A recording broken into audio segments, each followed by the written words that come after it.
মানুষ বড় আজব প্রাণী।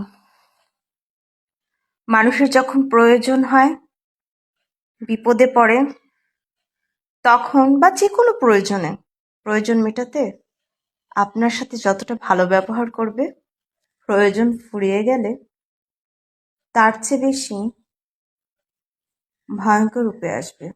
এরকম প্রয়োজনে আপনার অনেক সুনাম করবে, আপনার সাথে মিল রেখে কথা বলবে।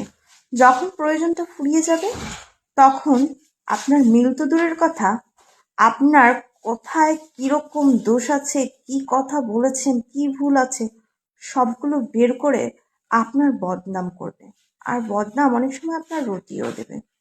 মানুষের এরকমই আজব প্রাণী। তাই আপনার ব্যক্তিগত কথাগুলো আপনি নিজের কাছে রাখুন, তখন ওষুধ হয়ে কাজ করবে, আর বাকিটা নেন।